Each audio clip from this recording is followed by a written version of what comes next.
அண்மைச் செய்தி. தொழிலாளர்களுக்கு இடையூறு ஏற்படுத்தியதாக சஸ்பெண்ட் நடவடிக்கைக்கு ஆளான 2 பேருக்கு ஆதரவாக சுங்குவார் சாம்சங் ஆலை தொழிலாளர்களில் ஒரு தரப்பினர் 16வது நாளாக உள்ளிருப்பு போராட்டத்தில் ஈடுபட்டு வருகின்றனர். இந்நிலையில் ஆலைக்குள் போலீசார் குவிக்கப்பட்டுள்ளனர். கூடுதல் விவரங்களை செய்தியாளர் ஸ்ரீராம் வழங்க கேட்கலாம். ஸ்ரீராம், வணக்கம். விவரங்களை பதிவு பண்ணலாம். காஞ்சிபுரம் மாவட்டம் சுங்குவார் பகுதியில் அமைந்திருக்கக்கூடிய சாம்சங் தொழிற்சாலை, இதில் எலக்ட்ரானிக் உபகரணங்கள் தயாரிக்கும் பொருட்கள் மற்றும் உற்பத்தியானது நடைபெற்று வருகிறது. 1500க்கும் மேற்பட்ட தொழிலாளர்கள் பணிபுரிந்து வரக்கூடிய சூழ்நிலையில் 3 பேர் சட்டத்துக்கு புறம்பாகவும் தொழிலாளர் நலத்துறைக்கு எதிராகவும் தொழிற்சாலைக்கு எதிராகவும் செயல்பட்டதாக கூறி தற்காலிக பணி நீக்கம் செய்யப்பட்டு அவருக்கு விளக்கம் அளித்த பிறகு உள்ளே அனுமதிக்கப்படுவார் என தெரிவித்திருந்தார்கள்.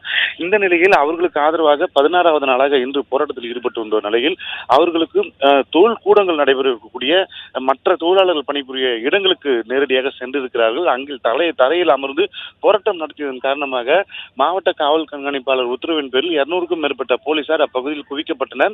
கிட்டத்தட்ட போலீசார் மற்றும் வருவாய்த்துறையினர் மற்றும் தொழிலாளர் நலத்துறையினர் அவர்களிடம் பேச்சுவார்த்தை நடத்தி அவர்களை வெளியேற்றும் முயற்சியில் தற்போது ஈடுபட்டு வருகிறார்கள்.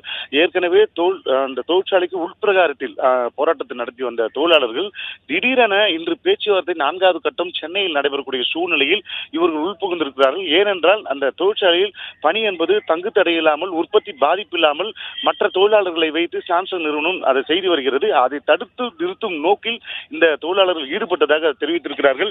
இருப்பினும் சட்டத்துக்கு புறம்பாகவோ தொழிலாளர்கள் தொழிற்சங்கத்துக்கு பங்கம் ஏற்படுத்துவதோ மற்ற தொழிலாளர்களுக்கு அச்சுறுத்தும் வகையிலோ ஏதேனும் ஈடுபட்டால் அவர்கள் மீது தக்க நடவடிக்கை எடுக்கப்படும்.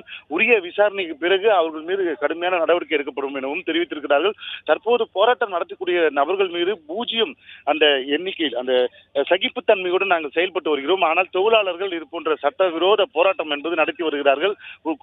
தொழிற்சாலைக்குள்ளே போராட்டம் நடத்துவதற்கு அனுமதி இல்லை, வேறு எங்கும் அனுமதி பெற்று செயல்பட வேண்டும். இருப்பினும் இந்த சூழ்நிலையில் உள்புகுந்ததன் காரணமாக 200க்கும் மேற்பட்ட போலீசார் பாதுகாப்பு பணியில் ஈடுபட்டு வருகிறார்கள்.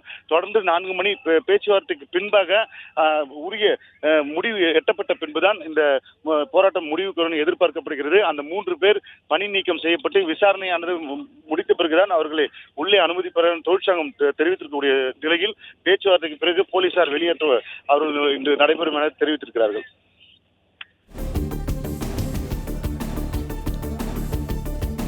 விவரங்களுக்கு நன்றி ஸ்ரீராம்.